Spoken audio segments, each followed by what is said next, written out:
membahas soal bab 3 memori. Nah, kita akan membahas soal bagaimana memori itu berjalan di sistem komputer, teman-teman. Yang dimana memori itu memerlukan sistem komputer itu berjalan sesuai memori ya, Om ya. Betul. Oke.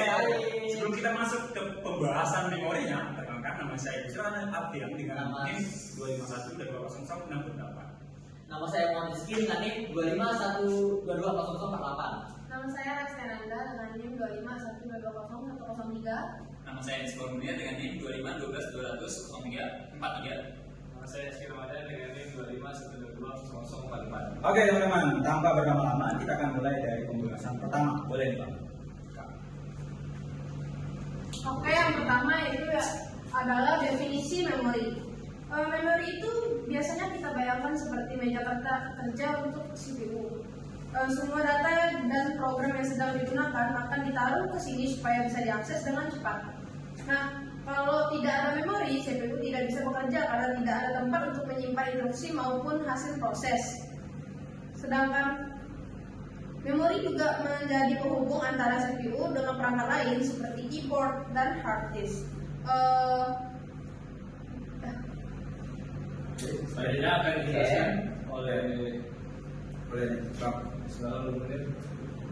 Oke, saya akan jelaskan berbagai macam jenis-jenis memori. Yang pertama itu ada register CPU, cache, RAM, ROM, apalagi SSD dan sama hard disk. Tiap tingkatan ini, tiap kategori ini memiliki perbedaan masing-masing kecepatannya. Contohnya dari hard disk ini salah satu kecepatan yang paling rendah, kemudian SSD sedang, ROM mulai sama juga sedang, RAM itu sangat tinggi. Sebenarnya tergantung kategori bukan tergantung besar speknya juga sih. Nah, di sini kegunaan memori ini sangat-sangat penting di komputer karena untuk berjalan sistem komputer. Ya, betul banget. Jadi kita tuh memori ini tergantung memori itu kecepatannya itu tergantung memorinya. Betul. Nah, dari memorinya. Di memori ini fungsinya ketika kita menjalankan sebuah program. Nah, contoh nih, misalkan kita membuka satu aplikasi yang mana contohnya kita buka browser nih, kita buka Chrome. Nah, kita nggak mungkin dong kita cuma buka Chrome aja gitu kan. Kita pasti buka yang lain. Ya, betul. Nah, kayak kita misalkan kerja freelance, kita multitasking dong. Ada yang lain pasti aplikasi kita pakai. Contohnya kita buka Canva nih, yang nggak dari Chrome-nya, tapi pakai aplikasinya. Nah, di situ RAM pasti terpakai. Betul. Kayak gitu kan. Oke, boleh lanjut ya ke Ya. sesi selanjutnya. Kemudian ada karakteristik sistem memori. Memori punya beberapa karakteristik penting seperti lokasi, kapasitas, dan kecepatan akses. Misalnya, waktu akses itu penting banget. Semakin cepat data bisa diambil, semakin cepat juga dari komputer kita. Selain itu, ada juga yang namanya volatilitas. Artinya, apakah data hilang saat listrik mati atau tidak. Contohnya RAM itu volatil, sedangkan HDD tidak. Nah, kemudian akan dilanjutkan oleh teman saya. Oke, kita lanjut. Oke, di sini itu ada definisi sistem memori dan memori utama. Nah, kita lanjut di sistem memori. Keseluruhan koordinasi dan hierarki komponen penyimpanan dari register CPU hingga penyimpanan sekunder yang bekerja terpadu memberikan akses data efisien kepada prosesor. Dan kemudian kita akan lanjut ke memori utama atau bisa dikatakan dengan RAM. Memori kerja komputer atau tempat OS, program aktif dan data di mana agar dapat diakses langsung oleh CPU, bersifat volatil dan dialamatkan per unitnya. Dan di sini akan lanjut sebagai teknologi RAM modern. Itu ada jenis-jenisnya. Seperti yang pertama ada DRAM, terus SRAM, DDR4, terus ada DDR5, LPDDR5 lagi, terus dan terakhir ada PCCRAM. Oke. Dan CPU ini menggunakan alamat unik untuk setiap sel memori untuk membaca atau menulis data ke lokasi spesifik dalam RAM itu. Oke, keren banget tuh. Oke, boleh ya lanjut ke sesi interaktif selanjutnya. Nah, di sini ada hierarki memori, teman-teman. Oke, di sini bisa dilihat ada hierarki CPU, ada R1 sampai R3, ada memori utama RAM. RAM ini yang tadi yang dijelaskan sama Bang Awan tadi untuk menampung segala memori yang kita buka ya Bang ya, termasuk aplikasi-aplikasi. Nah, di sini ada penyimpanan sekunder. Penyimpanan sekunder itu ibaratnya adalah hierarki memori yang menunjukkan urutan jenis memori yang berurutan teman-teman. Oke, di sini ada penyimpanan tersier juga sampai prinsip lokalitas temporalnya. Nah, perlu kita garis bawahi teman-teman bahwasanya semakin ke atas memori itu semakin cepat, tetapi kapasitasnya kecil, tergantung harganya mahal ya Bang ya. Betul. Kayak juga nanti pakai RTX, ada RTX 350, ada yang 4.000. nah semakin tinggi itu semakin cepat dan semakin mahal ya Bang ya. Betul. Oke, jadi teman-teman semakin ke bawah tuh kapasitas semakin besar, namun juga semakin mahal. Jadi kurang lebih kayak gitu teman-teman. Oke, lanjut ya ke sesi selanjutnya. Oke, ini ada change memory. Change memory ada yang 16 sampai 64 KB itu sama dengan 1 ms di dalam core CPU. Yang kedua ada 256 KB sampai 1 MB itu kurang lebih 5 ms di per core dalam CPU juga. Dan yang ketiga ada 4 sampai 64 MB itu kurang lebih 15 ms di shared dalam CPU. Oke. Change itu memorinya kecil, cuman super cepat yang ada di CPU. Kalau data yang kita change langsung diambil CPU-nya Langsung dibaca berarti ya. ya, Oh. dan cepat. Kalau tidak ada change machines harus diambil dari RAM yang membuat lebih lama. Jadi RAM satu bloknya itu satu barisnya charge-nya tuh sederhana tapi bisa streamis gitu kan. Ya betul. Makanya harus diambil dari situ satu RAM. Bagus gitu ya. Keren banget. Oke. Selanjutnya kita lanjutkan sama Ini sepatu nih. Oke, di sini kita akan membahas tentang memori maya.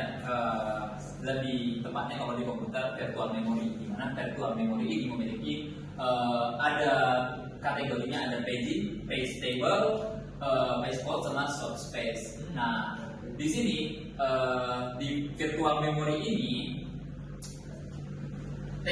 memori yang menggunakan sebagian ruang hard disk ini sebagai perluasan RAM yang mana memberikan setiap proses ilusi memori yang besar dan kontinu. Contohnya nih, misalkan dalam penggunaan RAM, biar RAM-nya tuh nggak penuh, kita menggunakan backup bantuan dari penyimpanannya. Penyimpanan kayak hard disk, SSD gitu. Biar RAM-nya tuh nggak kepenuhan. Kayaknya contoh di atas ini nih Bang, ada nih penyimpanan backup-nya nih. Ya, ada. Ada. Sekali ya Bang ya. Oke, selanjutnya nih boleh nih Bang. Ini contoh kayak PJ ini memori dibagi blok, dia ini dibagi blok tetap di page yang sama, tapi nggak aktif. Simpan di disknya. Ya, berarti tetap sama dia ya, di swapnya disimpan di situ. Iya, tetap sama di satu page aja. Nah, terus ada page table, di mana table pemetaan alamat virtual itu ke alamat fisik di RAM. Jadi kita tuh bisa menerapkannya tuh kayak manual ya di RAM-nya tuh kalau kita menaruh ini gitu kan. Bisa juga sebenarnya. Terus ada page fault CPU akses page yang nggak ada di RAM. Terus biar dari hard disk ke RAM. Kayak tadi aku bilang Ya, untuk backup-an tadi. untuk backup tadi. Yang terakhir ada swap space, yaitu area khusus buat hard disk atau SSD sebagai RAM, cadangan sistem sama ini sistem operasi tadi. Cuman bedanya penyimpanan aja. Ya. Oke. Boleh lanjut nih. Oke. Kemudian ada perbedaan cache dan memori maya. Cache memori atau di sini adalah CPU ke RAM, kemudian ada hardware atau controller, kemudian nanosecond 1 sampai 15 nanosecond. KB dan MD kemudian percepat akses CPU ke RAM dan terlihat tidak terlihat program OS. Kemudian memori maya. Memori maya adalah RAM menuju ke disk. Kemudian selanjutnya ada sistem operasi genetik jika baseball, kemudian GB setara atau lebih dari RAM, perluas kapasitas memori dan tidak terlihat program. Jadi OS. ini nih antara cache memori dan melawat memori raya ya, Ya. mana yang lebih unggul gitu kan. Ya, di sini kita bisa lihat juga dikelola area akses operasinya gimana, kecepatannya juga gimana ya Bang Awan ya. Bagus ya. Ya betul. Oke, sampai visibilitasnya kayak gimana. Juga dapat memperbesar kapasitas memori. Keren banget. Oke, kita lanjut nih ke sesi selanjutnya. Oke, kita akan lanjut di Direct Memory Access atau kita sebut DMA. Nah, di sini DMA itu memungkinkan perangkat keras mentransfer data langsung ke RAM tanpa melibatkan CPU. Nah, mengerjakan proses lain selama transfer. Dan di sini ada cara kerjanya. Yang pertama, CPU memerintahkan DMAC atau disebut sumber tujuan jumlah data, dan itu akan lanjut ke tahap DMAC atau kita sebut ambil dari bus memori dari CPU. Itu proses keduanya. Dikirim ke sinyal internya. Ya, gitu Pak. Nanti akan lanjut ke tahap ketiga yang disebut transfer. Jadi transfer data satu melalui itu ke RAM tanpa CPU, gitu Pak. Nanti lanjut ke keempat, DMAC ini akan dikirim sinyal interruptnya ke CPU saat selesai. Jadi ada notifikasinya gitu. Jadi setelah selesai itu Iya, ada ada ininya. Kan akan lanjut ke 5 yaitu CPU melanjutkan tugasnya. Nah, dan itu juga ada mode transfer DMA itu dibagi jadi 3, yaitu burst, seasonal still, sama transparent. Nah, di burst ini itu transfer tidak penuh sekaligus, CPU terblokir, tercepat begitu. Dan di seasonal still ini DMAC muncul satu bus saat CPU idle seimbang begitu. Itu di idle still, dan akan kita lanjut ke 3 itu transparent. Transfer hanya saat CPU tidak dipakai bus atau paling aman. Nah, dan kita ada tanda kutipnya, DMA ini digunakan oleh CPU ya teman-teman, atau kita sebut VRAM, dan akan lanjut di NIC atau kita sebut jaringan, dan akan lanjut di USB controller, kartu suara, disk controller, streaming audio, sampai video. video. Oke, lanjut nih. Oke, poin kuncinya apa nih Bang Awan kira-kira? Kalau poin kuncinya sih, yang pertama kan memori adalah komponen vital ya, yang menyebabkan di CPU ini. Terus ada hierarki memori juga dari register, cache, RAM, disk, apa itu tersir. Terus cache mempercepat akses CPU ke dengan mapping direct associate atau set. Nah, ada memori maya yang memperluas kapasitas RAM dengan menggunakan tadi hard disk. Terus ada DMA yang membebaskan CPU ini dari tugas transfer data massal kayak video ke RAM. Ya, betul. Jadi kesimpulannya itu merupakan komponen yang paling penting. RAM itu merupakan komponen yang paling penting gitu ya dalam komputer yang berfungsi untuk menyimpan data dan fungsinya gitu ya. Betul. Oke, mungkin itu aja ya. Ya. Yang kita hari ini.